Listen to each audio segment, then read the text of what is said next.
Hoje a gente vai mergulhar numa uma história que é, assim, incrivelmente poderosa. É daquelas que, com pouquíssimas palavras, sabe, consegue fazer a gente parar e pensar sobre o que significa existir, sobre o que é a memória. É uma reflexão curta, é verdade, mas o peso dela é gigantesco. E a história começa assim, com essa frase, bem simples, direta, mas que, sem nenhum contexto, fica enigmática, né? Elas não morreram. Logo em seguida, vem o que parece ser uma correção. Só que é uma correção que, na verdade, não explica nada. Pelo contrário, ela só aprofunda o mistério e dá até um arrepio. Apagadas. O que será que isso quer dizer, né? O que é ser apagada? Pois é, essa diferença entre morrer e ser apagada é o ponto central de tudo aqui. Porque, veja bem, morrer é um evento biológico, faz parte, é o fim de um ciclo. Agora, ser apagada, isso é outra coisa. Completamente diferente. É uma ação, é algo feito de propósito. E aqui, olha, a gente encontra a chave para entender a narrativa toda. Essa conexão fundamental entre a identidade de alguém que está ali no nome e o simples direito de existir. Porque no lugar onde essa história se passa, perder o nome não era só uma coisa simbólica. Não mesmo. Era o primeiro passo de um processo bem calculado de desumanização. E que lugar era esse? Um orfanato.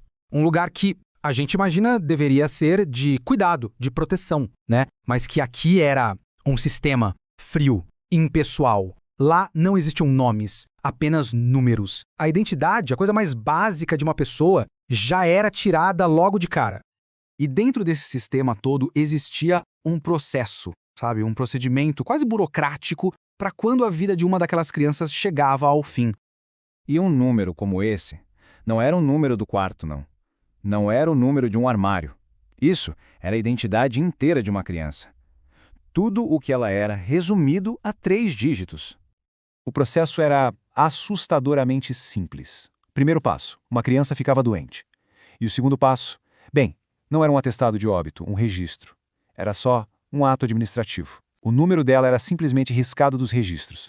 E era isso. Esse era o ato final. Um simples risco de caneta. Não tinha luto, não tinha registro de que uma vida existiu e acabou. O que tinha era só a correção de um registro, como se aquela criança fosse um erro na planilha, sabe? Um erro que precisava ser zerado. E tudo isso nos traz de volta lá pro começo. Só que agora a gente entende. E é uma compreensão pesada, devastadora do que realmente estava acontecendo ali. Então o ponto crucial é exatamente esse.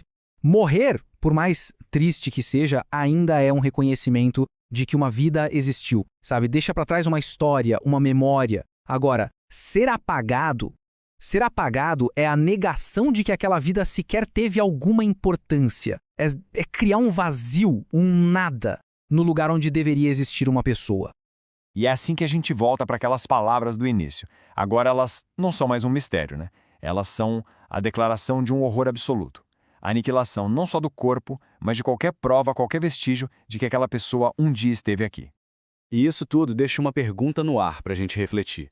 Se a nossa existência, de certa forma, é validada pela memória dos outros, pelos registros, o que acontece quando tudo isso é destruído de propósito?